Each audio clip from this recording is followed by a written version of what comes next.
Welcome to the NFP Podcast, where we explore the empowering world of natural family planning. I'm Amy Smith. Join me and my co-host Emily Appledorn each week. Together, we're here to dive deep into the science, the stories, and the spirituality behind NFP. Every week, we push back against the free love culture and advocate for a culture of responsible love, where intentionality and respect are at the forefront of family planning. Join us as we discuss everything from the practicalities of charting and fertility awareness to the profound impact NFP can have on relationships and communities. Whether you're new to NFP or a seasoned pro, our podcast is your go-to resource for honest conversations, expert insights, and real-life experiences. So grab a friend, settle in, and get ready to be inspired. This is the NFP Podcast. All right, guys, welcome back to the podcast. Emily and I are really excited to have on with us today Diane Daly, who we both know through the Creighton Model FertilityCare System. And Diane has quite a story and a journey to share with us regarding her experience with natural family planning. So I'm pretty much going to stop talking right now and just let Diane talk for the next 30 minutes because everything she has to say is going to be very inspiring and encouraging and I think enlightening for those of you that don't know what has kind of gone on the last few decades as far as the development of what we know as modern day methods of natural family planning. Because, you know, we right now are enjoying the fruits of a lot of people's labor. And Diane's one of those people who have labored for a long time with encouraging physicians and encouraging people in the sciences to really work hard to discover what it is about the female and the male procreative systems that make them complementary and make them function. And so that now we can enjoy the benefits of medicines and interventions that work cooperatively with our bodies to help bring about healthy fertility. And so, Diane, thank you for all of your work and your toiling in the trenches. And now she's enjoying retirement. So well-earned retirement for sure. So welcome to the podcast, Diane. Thank you. Thank you, Amy. Can you tell us and tell our audience, I don't know everything about your story, but I feel like I know some about your background, but please tell everyone who you are, what you've done with your career. Tell us about your family and how you first got involved with natural family planning. Okay. Well, I am a wife and a mother and a grandmother and a registered nurse. I'm co-developer of the Creighton Model FertilityCare Service, and I worked at Mercy Hospital for about 50 years, with 47 of those years being fertility care services. Fertility care services would be the Creighton model, a very specific method of planning families naturally, as well as taking care of women and helping them get the best health care possible for their reproductive issues, and helping many people with infertility to achieve a pregnancy. I still serve on the St. Paul VI Institute faculty and their research team as co-developer of the system. We're always kibitzing and working on advancements and looking at things that are happening in the field. I'm on a couple of boards that have to do with fertility care. So although I've retired from Mercy, I'm keeping my fingers in many other areas, probably I would say in leadership and mentoring primarily, which is very rewarding and very fun. But you asked how I became involved in this, and my husband and I married very young, actually. I was just not quite even 21. And we never contracepted because we chose in the beginning of our marriage to follow the church's teaching, the Catholic Church's teaching. We didn't understand why all those years ago, like we do today. There's so much better instruction about the theology of marriage and of this choice of using natural systems to plan the family. But it wasn't really available back then. There was nobody to help you. I would even have to say the Catholic Church was pretty silent about it.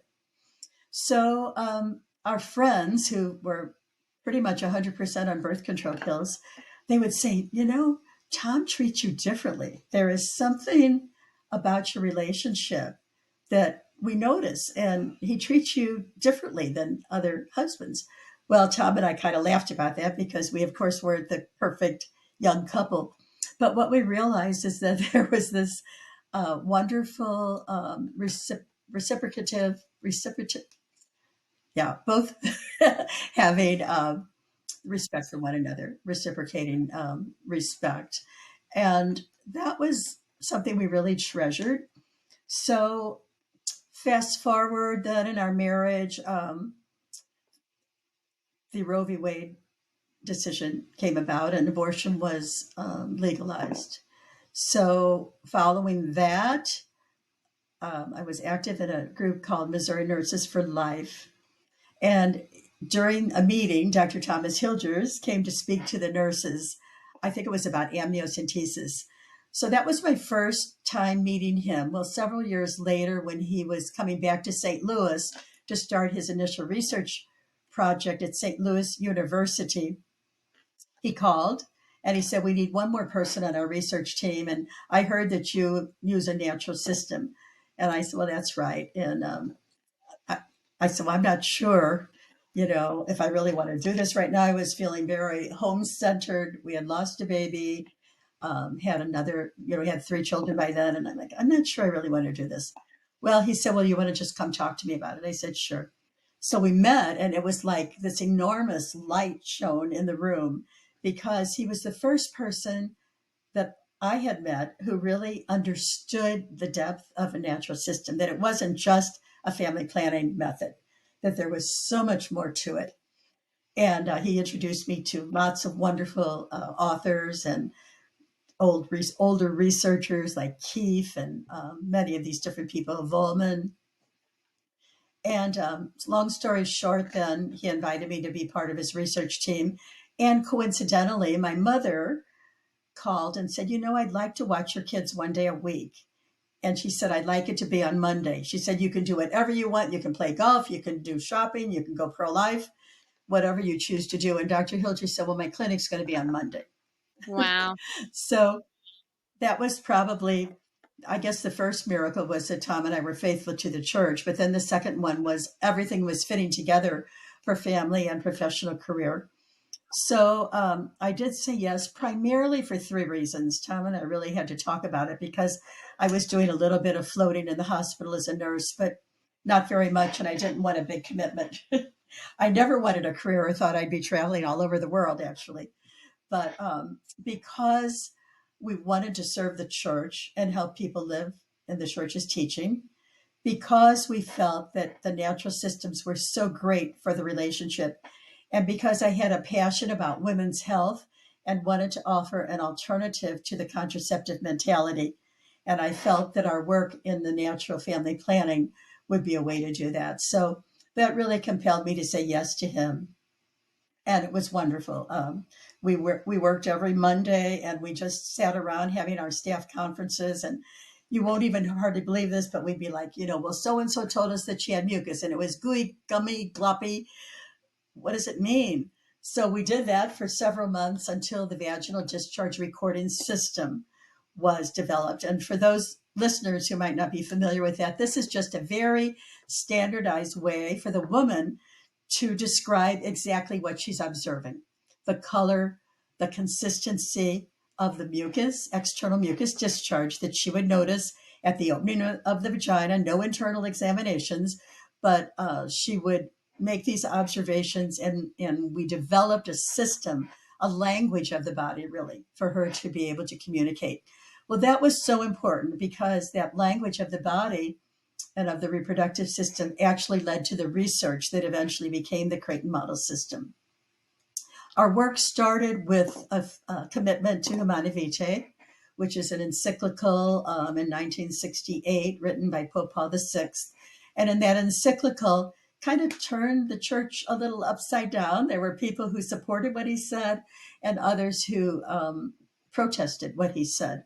But what he said is, I cannot change what God has authorized, and that the marital intercourse is unitive and procreative. In other words, loving and uniting and also bearing children, and that it has both of these purposes, and that the human person can't really separate what God has put together in his natural desires.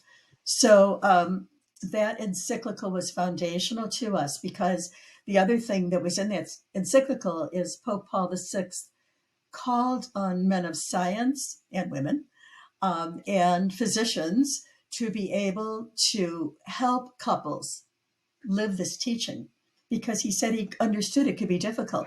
And at that time, we didn't even know much about helping people with infertility. It was mostly, geared to avoiding pregnancy within the natural system, cooperating with the woman's natural fertility cycles, where a couple could come together on the fertile days to try to achieve a pregnancy, or only the infertile days in order to avoid a pregnancy. Well, over the years, there was several use effectiveness studies, and the method was found to be very effective, 99.5% method effectiveness. In actual use, 96.8 effective to avoid a pregnancy. And then extremely important, it was also effective to achieve a pregnancy. So just by coming to one of our introductory sessions, up to 40% of people with infertility could become pregnant.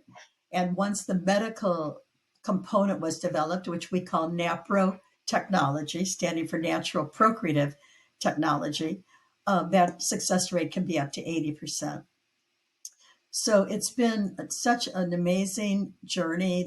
There's a picture dictionary that assists women in visualizing different discharges and applying the correct language to them, which has been so helpful. We have a standardized follow-up form that's used by all the providers at each follow-up. So for couples who come into our programs, whether they're in Ireland, Poland, Taiwan, Hong Kong, United States, Paris, wherever they are, they're being taught exactly the same way with the same standardized approach. And that's so important, because without standardization, you can't really stand behind your product. So we've had 5 use effectiveness studies and a meta-analysis published in the Journal of Reproductive Medicine. And now there's another project that has been going on called the SEBA project, which was a 17-center use effectiveness study. And it also included the psychological components of the method. And that hasn't been published yet, but it's been submitted for publication. So over and over, the method has been proven to be effective based on the specifics that make the method what it is. Because once anything is changed in the method, for you who are providers and might be listening, if something is changed, then it's no longer Creighton Model System. So Creighton Model in its wholeness is amazing, effective, and it's the foundation for any of our physicians or healthcare providers to provide NAPRO technology.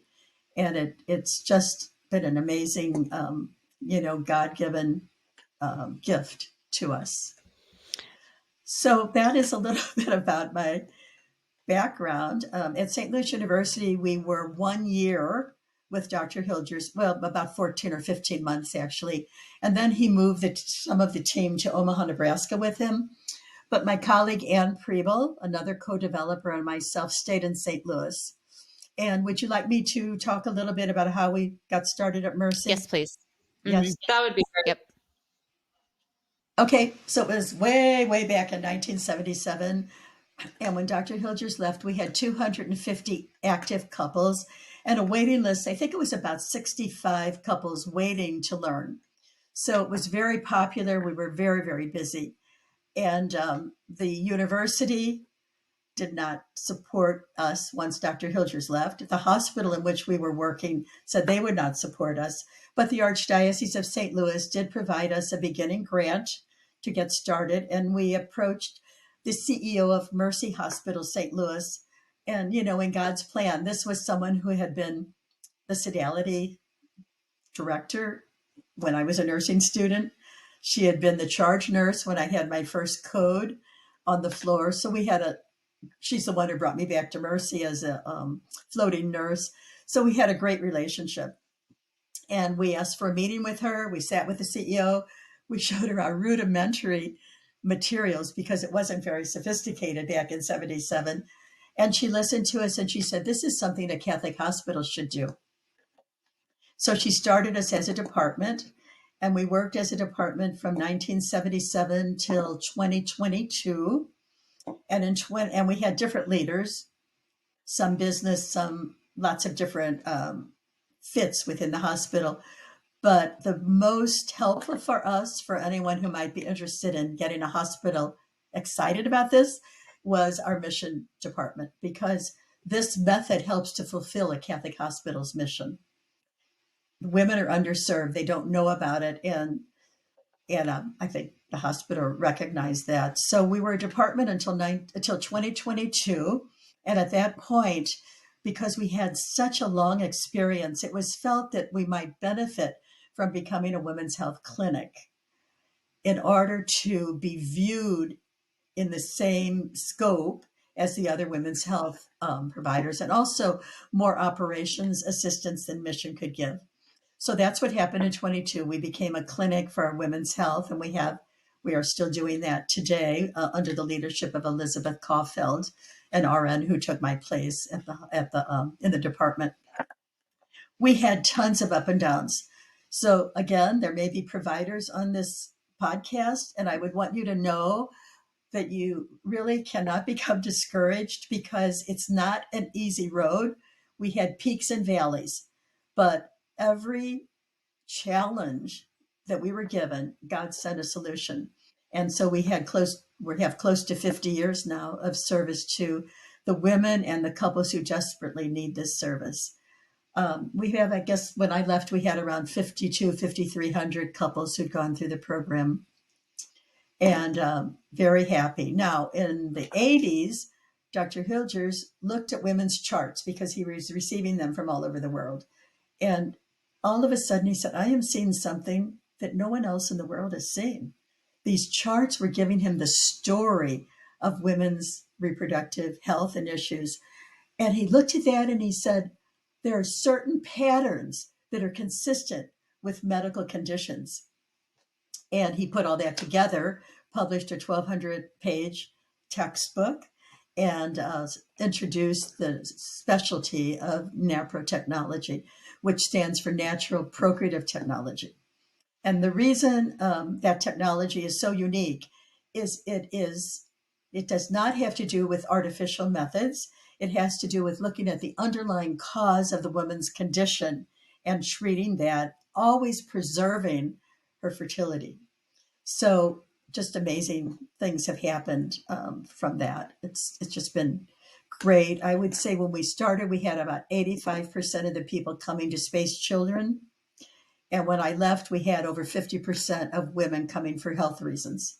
So there's really been a shift in our population. That doesn't mean we don't need to still reach out to the people who are looking for the natural method. We really do need to continue helping couples know about this.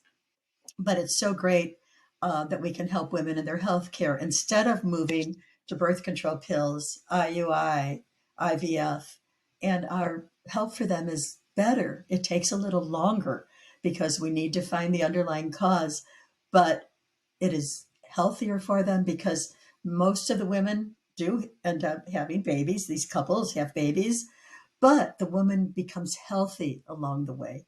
And that's the big difference. You can go to IVF not even as effectively as NAPRO technology and perhaps have a baby, but you don't have a healthy woman at the other end of it, having her conditions treated. So we worked together at Mercy for all of those years. A couple of other things that we did that were kind of special. We did some theology of the body programs in the high schools, one-day programs, and it was pretty amazing. We had a priest with us and a team, and then offered confession at the end of the day. And a lot of the young people, we saw people taking advantage of that. We have mother-daughter programs for moms to come with their daughters at different appropriate ages to talk about their fertility and growing up and their family values, and father-son programs also along the same line at two different ages, depending, we're age specific for the boys also. So those have been really popular programs in our community because it supports our couples who are coming through our program and they want more to be able to help their children. understand the values that we and they are living by. Along the road, it was actually in 1998. I was asked by Cardinal Regali, who is then our Archbishop, to head up a Department of Natural Family Planning for the Archdiocese. And that has been a tremendous experience. I moved to director of that department in 93, and we were able to make so many wonderful advances for couples with infertility, such as support groups, materials to assist them, materials to assist our priests and others to be able to know how to promote and preach this. So that was another wonderful thing that happened through Mercy, being able to do that. And we had a seminary program from 1998 till about 22 to be able to help seminarians in a full semester understand how the woman's body works, because they really didn't understand that. And also that there was the Creighton Model System and nanotechnology. And we had experts come in to talk to them. It was really a wonderful program. It actually was published in a journal, The Lancet, and it showed a statistically significant difference that the men had in attitudes and knowledge before the class and after. So it was really amazing. That's being done in about 3 seminaries in the United States and at least 2 in Mexico. And I just heard from somebody from Australia a few months ago who's trying to get it started. So that's another really amazing thing. I mean, there's so many components of this that have been such an honor to participate in and have been so very exciting. I want to segue for a moment because I mentioned the Office of Natural Family Planning. We have a website, and if anybody would want to go to stlouisnfp.org, it's stlouisnfp.org. There's no period after ST. If you would like to go to that website, you could download any resources that you're interested in free. We've hired a marketing person over the last maybe 8 years or so, and she's very, very good. She now helps with Fertility Care Centers of America and the Academy of Fertility Care Professionals also.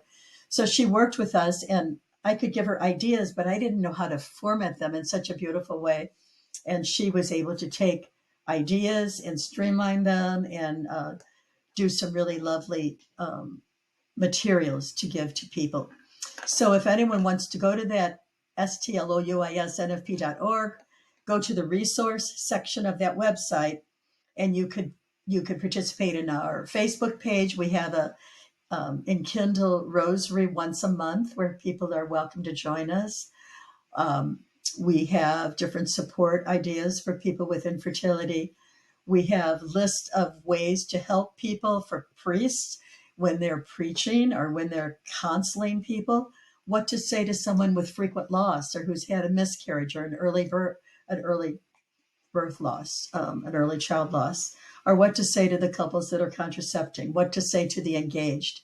So it's one of the favorite items that people seem to like the most is called A Dozen Differences Between Natural Family Planning and Contraception. And she took this old piece of paper and she put it in a nice format so that can be downloaded. So anyway, they're free because we feel so fortunate to be able to pay this marketer, and we want to share them with anybody who wants those materials. That's fantastic, Diane. Yeah, I will link to that. I'm looking at it right now. I'll link to the site in the show notes. So yes, that's wonderful. Thank you for sharing that resource with us. I have 2 things that popped up as you were sharing. It's just amazing, all the stuff that God's done through your yes, Diane. I mean, what a beautiful example, like just one Monday, your mom offers to babysit the kids. I mean, that alone is just amazing. Emily and I are both like, what? Your mom offered to just give you a Monday off? Like, that's amazing. My jaw dropped. Yeah, that was mom of the year, grandmother of the year. So anyway, but yeah, how he just gently led you, opening one door and you just kept saying yes. I mean, that's awesome, Diane. It takes a lot of courage. So I applaud you for that. That's so beautiful. Look all the fruit that you've borne, or that he has borne through you. I mean, that's just, praise God. So cool. Amen. So thank you. It's been, I would say, that it has been an amazing privilege and honor to be able to do this work. Couples will open their lives to you in ways they've never shared with anyone else. So it's very privileged. And I do feel honored to have been able to participate. And I 100% know that this was God's plan. You know, my first vocation is wife and mother, but I know this avocation was something I know God wanted me to do because whatever talents He gave me were suited for this work. And I'm very appreciative of that and honored, I'm glad actually. that you said yes. I'm one of the people that have benefited from your work, so I'm very grateful. Your yes has changed my life completely, and so many other people's. So thank you very much. I guess I'm curious. How do you answer this question when and if you get it? What is the difference between NFP and contraception? Because that is often the question. That is it's a very common question, you know, like if both are means to avoid a pregnancy, you know, who cares? What's the difference? That is an amazing question. And for anyone who would like to go deeper into this, there is a booklet that Archbishop Carlson wrote for the 40th anniversary of Humanae Vitae, but it's still very contemporary. And it's called Body and Soul, I believe. Let me just see. I think I wrote it down here to make sure I had the right thing. But what you can do is you can go on our website. Yeah, it's called Mind, Body, and Soul. And you can download that whole pastoral letter off of our website. Essentially, what he talks about is theology of the body and Humanae Vitae, and how our bodies are sacraments, and that if we are contracepting, well, first of all, he talks about the unitive and procreative aspect of marital intercourse and the truth and beauty of that. And if we're contracepting, then that beautiful act of intercourse is actually a lie because it's not fulfilling the intention or the actual nature of the marital act. And he describes it in a beautiful way. I would really urge anybody to download that and read it, or you can get it from our office at Mercy Hospital. They'd be happy to send it to you. It's 314-991-0327, I think. So at any rate, 991-0327. Is that the but phone number, another Diane? way to look at it, is that the phone number? That's the phone number of the You are amazing.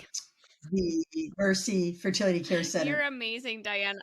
I almost forgot it. Oh my gosh, that's amazing. I don't know how many. I could not tell you probably half my family members' phone numbers. So that's just amazing. Sorry, you can continue. 314-991-990317 is it. But what some others have said with a, not so deeply thinking about the real meaning of marital intercourse is it's kind of like if your grandma's dying and you could either let her die or you can euthanize her, because you can go with a natural approach or you can interfere with that natural approach and change things.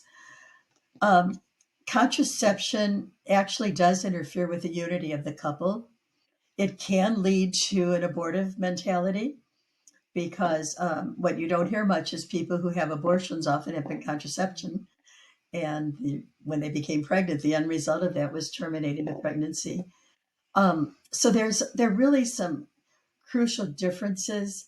You are living with the way God created your bodies to work rather than interfering with them, with your body in an unnatural way to prevent a pregnancy.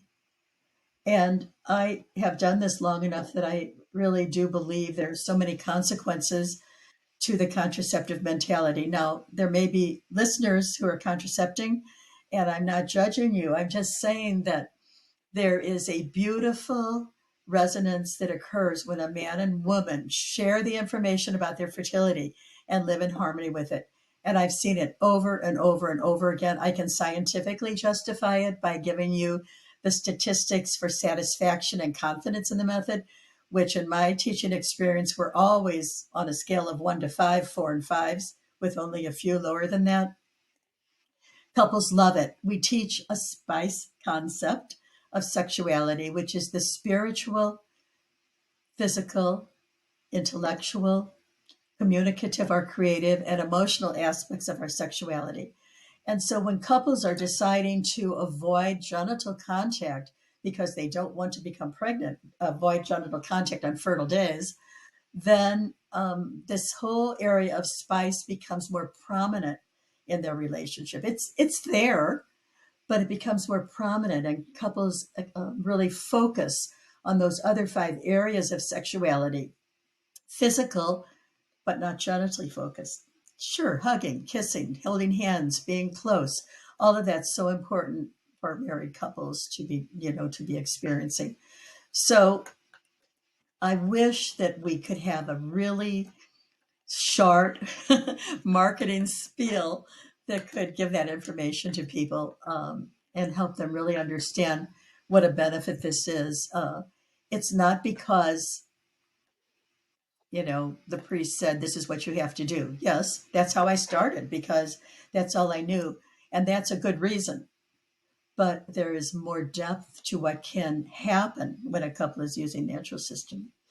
And I think too, Diana, I'd like to hear your thoughts, but I think one of the beauties of the wisdom of this teaching and of the church is the fact that it and I'm doing air quotes here, it forces you as a couple to have conversations that might be challenging, to sacrifice for one another, to do things that are going to make you become a saint.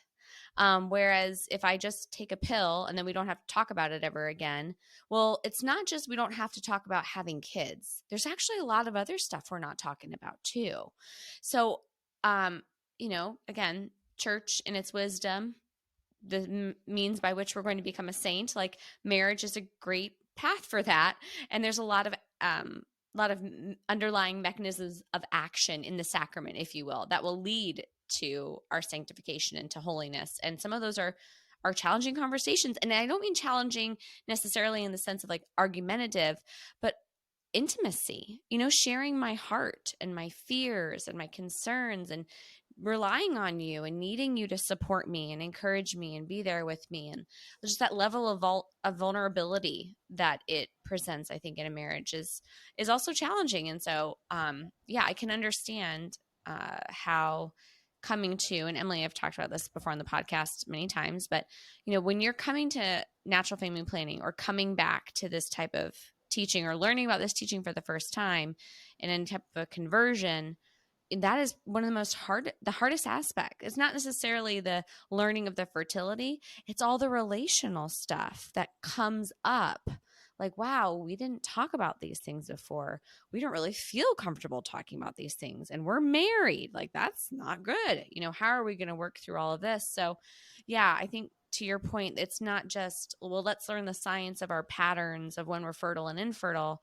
Okay, but then we also have to we're also having some relationship stuff that we're going to have to address too. And I feel like that was not something I was necessarily 100% ready for when I started teaching the Creighton model as a fertility care practitioner. Was I really saw how it became, it's like a ministry. I was not a counselor by any stretch of the imagination. I did not pretend to be one, but you really are entering into a very intimate part of a person's life. And I just kind of was like, oh, I'm just here for, I thought I was just going to teach you how to chart, but all this other stuff is coming up. And to really see that play into the dynamic of even just the relationship with a practitioner and how you can walk with people through this journey. So, so it's more than just, NFP versus contraception. There's a whole kind of can of worms, if you will, to open up. I think that is really very well said, Amy. Very, very true. There is a vulnerability. There has to be trust between the husband and wife. It challenges the relationship. And if it's a solid relationship, I believe it will definitely grow it to a higher level. If it's not so good, it will bring problems to the surface to be dealt with. And that can only be helpful for a couple. So I appreciate your comment. I agree with you 100%. It is such an amazing way for a husband and wife to bond together. And I've sat with couples where the husband just looks at his wife, even the physical part of this, and he says, oh my gosh, I didn't know all that was happening in you. This is amazing. It's like beautiful the way you're made. And there's a respect that comes from that too. Yeah, I think that was really well said.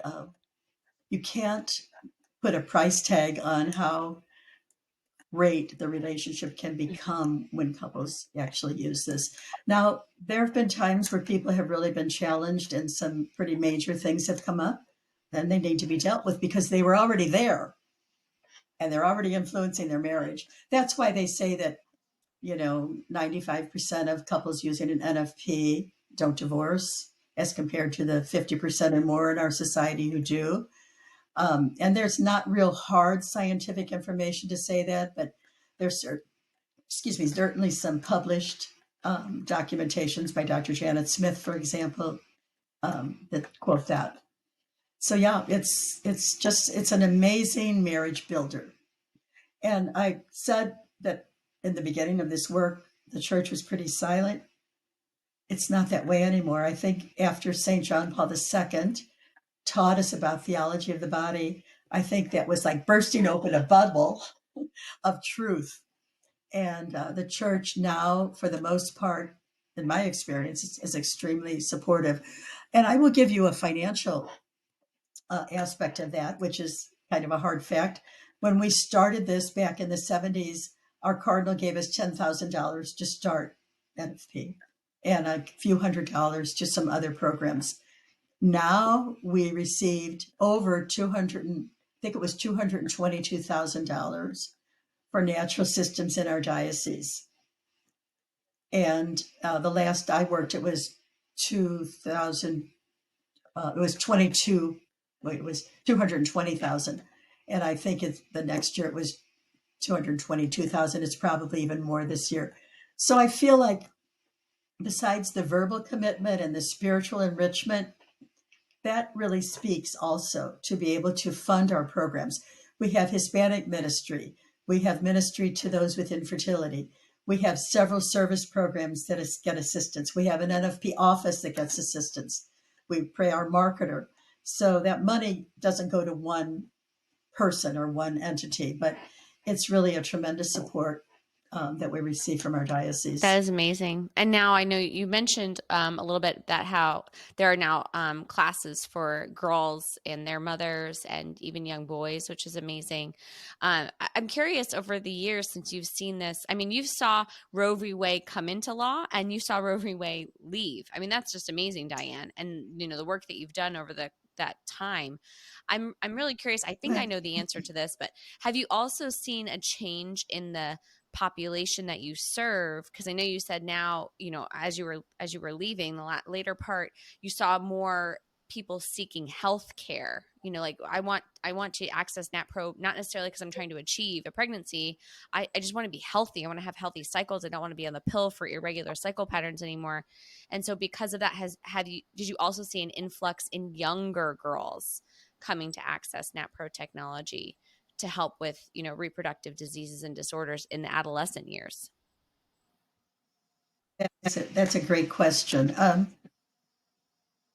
I have seen a change in the population because of our, outreach, and we have several nanotechnology medical consultants in St. Louis. So we receive many of their patients for care, and they come from more of a secular perspective than people had come in the past.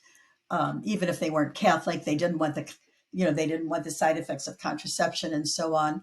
So yeah, there's been a change, I think, in the model of people. I also think our culture, is really rough for people to come and look for something like this. They have to search for it. They have to want something more.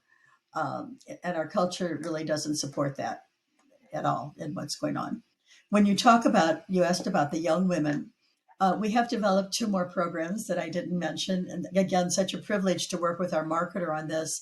And they're just PowerPoint presentations. One is called The Wonder of Eve, and it's geared to kids around 13, 14 years old.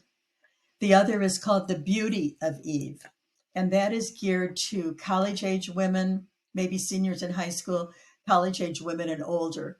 And both programs celebrate the beauty of being a woman and how the woman we have 3 gifts that no man has: ovulation, gestation, and lactation. And we tell the girls, you know what, these are gifts that only you have, and you should love those gifts because that's part of your identity as a woman. And we talk a little about, anatomy and physiology, not real overboard, but enough that they can understand. Show a little unborn baby and then the baby born, 4D ultrasound, and then the born baby right next to that picture. And with the younger girls, we talk about, you have the right to ask your doctor about what's causing your particular symptoms and find ways to approach those. And we let them know about our NAPRO doctors. We're a little soft on that, just education, because they're young and their moms have already taken them to get on the pill, right? In the Catholic schools. So we had to be a little soft on that, encouraging them, empowering them to be partners in their healthcare, even at a young age. For the older girls, we actually do go into the unitive and procreative aspect of intercourse, how the birth control pill works, what NAPRO technology is. And from that particular program, we developed a third program, and it's called The Truth Within. And The Truth Within is available for everyone who is affiliated with Fertility Care Centers of America. We have decided to purchase the intellectual property from the Archdiocese of St. Louis in order to develop that program a little stronger with Creighton Model and NAPRO, and it's given free to our affiliates. And so those are some problems for young women. One quick story of one of our providers, she went into the high school just to do this Wonder of Eve presentation. And one of the girls talked to her mom, and her mom brought her in because she had this debilitating, I guess it was PMS and maybe even unusual bleeding. She came in, she got to one of our NAPRO doctors, and she's just like the happiest camper. Mm-hmm. So these young women who are struggling with the symptoms and put on the pill, my personal bias is that's not doing them any favor. And the same problems are going to be there when they get off the pill. And why not deal with them when they're younger? Dr. Young believes, Dr. Patrick Young is a NAPRO technology surgeon, specializes in endometriosis, takes care of a lot of young people. And he's like, these girls need surgery when their disease is so critical. So helping women, these young women, understand your symptoms that you're experiencing means something else is going on in your body. So let's find out what it is and see if we can help you get that corrected. And that's been very satisfying. You don't know where your referrals are going to come from. I was invited to speak in a parish about how parents can talk to their kids about sexuality. And I must have said in that talk, I would never have my daughter on birth control pills. And so a woman remembered that, I don't know, a year later. And she said, I remember that you said that. And now the doctor wants to put my daughter on the pill. And I want to know what the alternatives are. So those are really great stories. And my final one is one of my favorite ones. It's a woman who was referred by her internist with infertility. And she became pregnant. This is even before NAPRO technology was advanced. She ended up with 5 little girls. And then she came with 2 of those girls who were having health issues. And they started charting with their mom in the room with them, talking about chastity, talking about fertility. It was the most beautiful thing. It would be my dream for every mother and their daughter to be able to do that. It was really beautiful. That's amazing. Wow, that's amazing, Diane. Yeah. Emily, did you have a question for her? Sorry. I just had a comment because, so often the only answer that women are ever given is unexplained, right? We don't know why you're having these issues. And this is the birth control pill so often is the only solution that they're given, And so it is so comforting when a woman or a woman in couple, the couple comes to NAPRO technology and is actually given reasons for why they're feeling the way they're feeling. It's so validating and consoling because up until then, part of speaking for myself, part of you thinks you're crazy, because you're having all these physical symptoms, but also mental, side effects as well from severe PMS and that sort of thing. And so the ability to get to the root cause and then that there is treatment for that in a natural and procreative way, this is just something that everyone should have available to them. And unfortunately, that is just not the case. So once again, it's just a huge thank you to you for all of the spearheading that you were a part of to make this, make this available to us. When you mentioned PMS, there's been a stigma over the years to that because people didn't understand it. They said progesterone would never help PMS. Well, that's because they gave the wrong progesterone at the wrong time of the cycle. So it didn't work well. But when you use cooperative progesterone, according to the Creighton Model chart, it's so helpful. And, women are they feel like different women once they get the PMS under control. I've had nuns, probably taught 20, 25 consecrated or religious sisters, and they would come in and it's like, well, I keep praying for more patients and, offer this to God. And I'm like, that is beautiful, but let's maybe find out what's wrong. And you could even be more productive in your ministry. And they go to a NAPRO doctor and they get treated and they're so happy. So it appeals to, really it applies to all women, whether they're young, adolescents, older, married, spacing children, infertility, religious, celibacy. And we bring that into our programs to say, whatever God's plan is for you, whether it's marriage, we go into, or, maybe you'll have children, maybe you be infertile, we can help you with these different things. So yeah, I'm glad you brought up the PMS because it's so common and it's such a great help for that. And I think it's because Dr. Thomas Hilgers, from the very beginning, listened to women. He listened to their complaints and he tried to help them to figure out what was wrong because he really cared. He's just really, everybody doesn't get to see that side of him with patients, the compassion that he has with them because he's got so many other responsibilities, but he always listens. That's how all of our work began in the 70s, by listening to women. We listen to our clients. And that's all any woman ever wants, even today, right? We just want to be heard and seen. And to think that he was doing that and you were doing that, so many decades ago, and here we are today, it really is phenomenal. It's amazing. It is. And just to say a little bit about infertility before we need to end here, I'm going to mention just a general story that could apply to clients in your practice probably and all over the world. And I'm thinking of a couple where the woman was reluctant to come into our program because she thought it was probably too simple and she needed something more. But she was influenced by a variety of ways to come to the program. And it ended up, what you mentioned, Emily, that, there was nothing wrong with her, just, no, we don't find anything, just go home and get pregnant, you'll be fine. And she didn't. And when she got to her naprotechnology physician, 3 conditions were identified and treated, and she now has a couple little children. So that is a story that's duplicated all over. I know it is. And the people are they don't know there's another system. And that's probably one of our biggest challenges. I think we have a great system. We have great medical care, but how can we get the word out to people? Podcasts like this are a wonderful way. We have to work with our modern technology and find ways to reach young women and men, because the men are often the key deciders in this also, decision makers. So we need to figure out how to get the word out there in a better way. I think that's really important, Diane. You just touched on something. We mentioned it a little bit ago when we were talking about, the relational effects of your approach to family planning and how that can be impacting your marriage and your relationship. And I think it's a common case of you don't know what you don't know.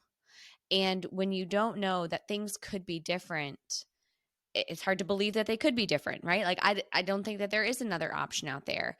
And I guess that's the part that is very hopeful, is to know that, maybe there is something else I could be doing. Maybe there is another option. There's another way to see this or approach this. It's, you were talking about the religious sisters. Well, maybe I'm just not praying hard enough. It's like, well, sweetie, I think you're praying hard enough. I think you just need some progesterone too. That would really help. It's like you can do both. We need both here. Both are good. It can be better. It can be better. And what a gospel message, right? Is that God came to give us life and to give us life more abundantly. That was the goal of Christ, to give us access to eternal life and healing and restoration to the extent that he wills it for us here on earth, but ultimately in heaven. And so, yeah, just to have hope that, there is a reason, kind of that idea of, well, unexplained infertility. Well, it's just because you haven't explained it yet. It doesn't mean there's actually not a cause to it. There is. And so we can dig a little deeper, and that there are doctors out there doing that. I think it's just a really powerful message and a good reminder for people to keep seeking those answers, keep challenging that message that maybe, well, I don't have any other options for you other than the pill. I don't know what's wrong. My heart goes out to those patients. I've been in that shoe when you don't feel like the person in the white coat doesn't know what's wrong with me. Well, there's no hope here, but there is. There are people who care and that are diving deep to find underlying causes. So. Well, you're touching on so many important points. I think the relationship, the effectiveness, the ease of learning. We do, for those who don't know, all of our teaching is done in private individual follow-ups. So that's when you can have total attention for an hour, usually, with your practitioner to talk about things. And for talk about the relationship. And Amy, you bring in the spiritual benefit. We call it marital discipline also, marital discipline. And yes, you desire one another even during the fertile times, sometimes even more during their fertile times, because some of us are made that way and others, data tells you that's not always true. But when it's true for a particular woman, it's true.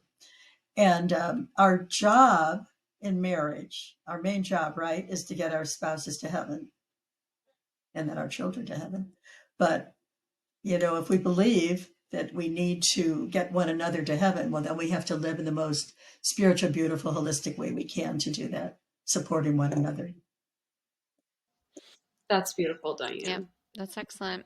All right. Well, thank you, Diane. Thank you so much for your time. We really, really appreciate it.